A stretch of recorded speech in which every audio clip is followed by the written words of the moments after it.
Konnichiwa YouTube! Welcome back to Archeage Live with your host OnlyOneShinobi, and today I'm bringing you a true alchemy guide. So this is a response to the last video I posted about leveling alchemy, which was basically just my experiences with alchemy and some thoughts, but it got a lot of views in a short amount of time. So it's clear that you guys want to see more about this, that you guys want to know how to level alchemy. So I'm here today to give you some pointers. This is going to be a real alchemy guide. So thank you for joining.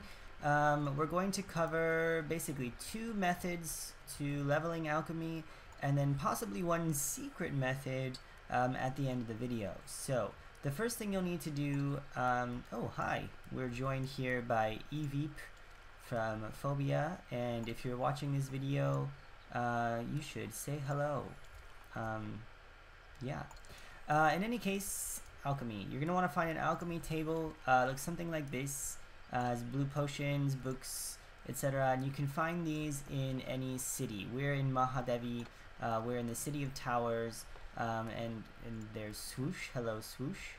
A lot of alchemists online right now. You're going to want to find one of these tables. Hey. You can find them in any small or large city, but not in the crafting station near your farm. So you'll have to come into the city to do alchemy. So let's pull up the list of recipes, and the first thing you want to do is get familiar with the recipes that you have. Basically, I'm going to group them into three groups. One is the healing and mana potions, then we have Luna drops and Luna frosts, which are the armor enchantments, and then finally polishes, oils, and talismans, and pigments, but whatever. Polishes and talismans. So these are where it's going to make you the money once you reach 10k. Things like viscous glossy oil, which people need to craft things. Everyone needs a viscous glossy oil at some point. They make farmer stations, use them in high-end crafting gear, so your leather armor, etc, etc. And then talismans, also the Shadagon's sand glass. This is used to repair ships, but this also takes 10,000. So to make these things, we need to get to 10,000. That's the big hurdle. After that, you can level at your own speed, whatever. So the first step then is to look at the potions. That's what most people make, and we'll look at why. So we have healing potions and mana potions. The Veiled Flame is the tier 1 healing potion. This takes 3 labor and 8 powder. And remember that 1 point of labor gives you 1 proficiency. So for 3 proficiency, you can make 10 potions and 8 powders. Or we can look at mana potions, and this gives you 5 labor, 10 mana potions, and 12 powder. So at first glance, maybe you're thinking the healing potions are going to be the best. This is only 8 powder and 3 labor, so this is the cheapest. Cheap labor, cheap powder, looks good, right? However, that's not the case. If we are looking for the most efficient way to use the least amount of powder for each labor point, you're actually going to want to make the mana potions. So 1 labor or 1 proficiency is going to cost 2.4 powder for mana potions, or 2.6 powder for the healing potions. And maybe that doesn't make sense to you, so let's explain it a different way. Let's say we have 240 powder. We have 240 powder, and we want to use this in the most efficient way possible. So you think, okay, healing potions looks good, right? Let's go here. If we have 240 powder at 8 powder per recipe, that's going to be 30 units. 30 times we can craft this. For 3 labor, that's going to give us 90 proficiency, right? So 240 powder, healing potions, 90 proficiency. If we do the same thing for the mana potions, right? 240 divided by 12, that gives us 20. We can make this 20 times 5 for labor gives us 100 proficiency. So we have a limited resource, medicinal powder. The best way to spend that powder is going to be on mana potions, tier 1 mana potions, right? that's going to be your most efficient recipe. So to get to 10,000, we're going to need to make a shit ton of these things. We need to get to 10,000 proficiency so that we can make polishes and oils. To do that, we're going to have to craft 2,000 units of this recipe. So that's going to, you'll notice I said units because this crafts 10 every time you make it. So in the end, you will have 20,000 mana pots. 20,000 mana pots, and that's going to cost you 24,000 powder. 24,000. That's a lot. That's a lot.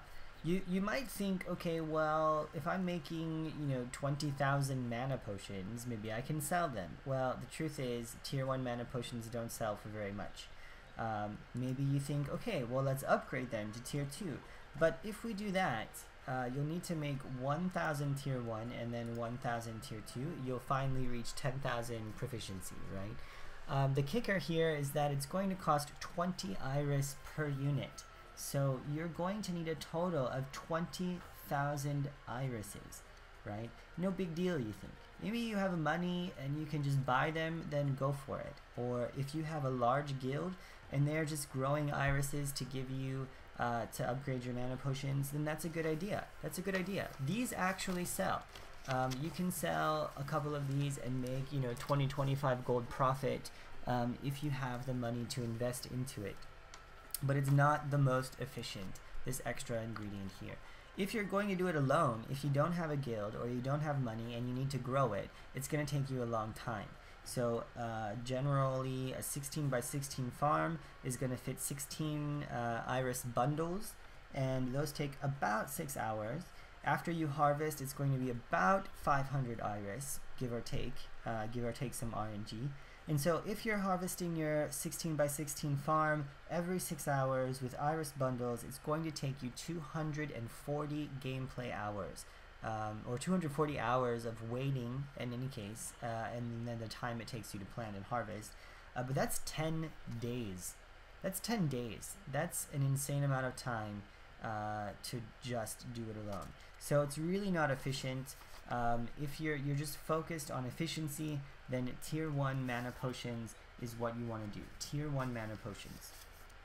Alternatively, you might think, hey, Shinobi, I'm not a farmer, I don't have a farm, or I'm a free-to-play player, I can't do that, right? There is Lunafrosts, there are Lunafrosts and Lunadrops. This is sort of, this is an alternative way. But these things, some of them take Lunarite, some of them don't. If you look down here at the Chaos Lunafrost, it's only iron ore and silver ore, and you can get this material even as a free-to-play player. Just waste or burn all your labor mining and you'll have a lot of this material already. The Lunarite, however, is a little bit more difficult to come by. It's going to be a little bit more expensive.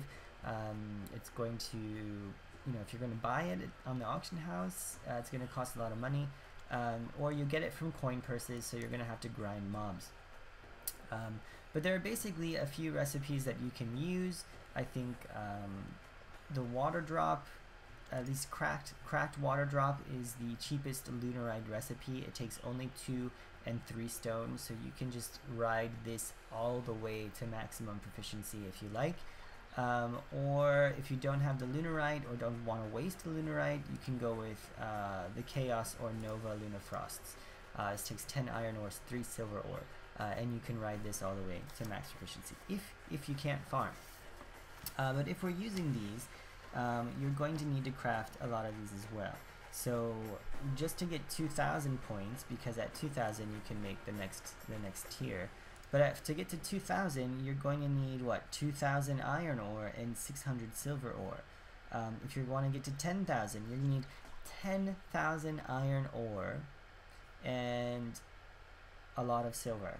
I didn't actually do that math, sorry. But it's going to be a lot. It's going to be a lot. So you can make these and then break them down, and you can save a little bit of Lunarite, but it's not going to be the most efficient way possible. I think using the tier 1 mana potions is going to be the most efficient for the long haul, right? The whole chaos does give a little bit more proficiency per unit. But if you're going to make one of these, you need fine Lunarite, iron ingots, and blue salt gloves. So if you're making this, you're going to need, I don't know, roughly, you need 2,000 points. My totals say 240 Lunarite, fine Lunarite, 400 iron ingots, and 240 gloves. And that's going to be really expensive. Just for 2,000 points, it's going to be expensive. So I would recommend just going with tier 1 mana potions. I'm going to say this probably 100 million times in this episode, but that's the truth. Tier 1 mana potions are the most efficient recipe. Now, for our secret method, you might be thinking to yourself, hey Shinobi, I'm rich, I'm loaded, I'm a billionaire, I've got tons of land, I'm a baron, I don't really care about money. I can spend as much as I want. What's the fastest way possible? What's the absolutely fastest way possible to level alchemy where I don't have to put in a lot of time or a lot of effort? If that's you, then you've come to the right place. This is the Archeage Workbench. And if we open this up, you'll see a list of recipes called disintegration. They have moonlight, sunlight, and starlight dusts and shards. And if you have a lot of money, you probably already know what these things are. But it looks like this: red, blue, and green, these sort of crystals. You get them from coin purses. You get them from breaking down armor and weapons. And what you can do then is, let's start with here. I have a moonlight crystal, right? Moonlight Archeage crystal. Takes 10 labor to break it down, and then you get 4 Archeage shards, right? So we break one of these down, that's 10. Now we get 4 shards, that's another 40. Each shard is going to give you 4 dust. So you basically get 50 proficiency for each crystal that you have, right? If you buy the essences, which I don't have, but if you buy the essences, you have another step in the process. So that's 10, 40, and then times another 4, that's 16, 160. So that's about 200 proficiency for one Moonlight Archeage essence. That's pretty good. The thing is that it's going to be really expensive. So 200 per essence, and you need 10,000 proficiency, you're going to need a lot of money. But basically, you just break them down as much as possible, and then when you're done, you combine them again to the next level. Bam! Now you've got another shard, you break it down again, and you just continue the process. You'll notice, however, that when you break them down in the recipe, it only gives you 4, right? But to level them up, it takes 5. So you're losing just a little bit of material in the process, but if you buy a shit ton of these, if you have a lot of gold, you can just stand here all day at the Archeage Workbench, and you can speed level your alchemy to maximum proficiency. I don't have that kind of cash or those kind of resources with me at the moment, so that's not what I'm going to be doing. But that is a fast way. Okay, so I'm back at the alchemy bench, and I'm just going to go over a quick summary of what we talked about today. Alchemy, right? We looked at minor, healing, and mana potions. We looked at Luna Frosts and Luna Drops, and finally we looked at the secret way of disintegration, which you can also do with Lunarite, but maybe it's really not worth it. It's only 5 labor. But anyway, we looked at the secret method of disintegration. In the end, making tier 1 mana potions is going to be the cheapest way and most efficient for time and materials required. So if you're looking for that, tier 1 mana potions are the way to go, all the way to the end, all the way to 70,000, and then once you're there, you can start to upgrade things when you have money.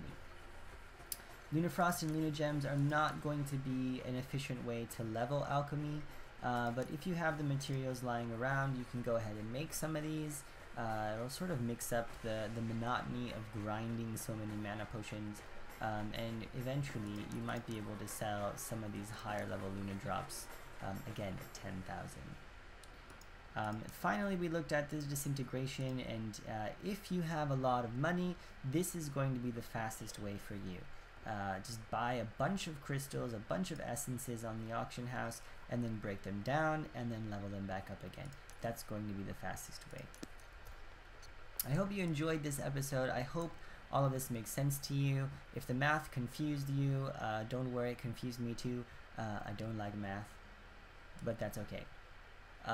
In the end, I hope that this is going to help you level your alchemy, and if you have any questions or you have any other advice or alternatives, definitely leave me a comment and I will try to respond as quickly as possible and we can have a discussion about this. So thanks for watching. Yeah, subscribe for more and I will see you in the next episode. Shinobi out.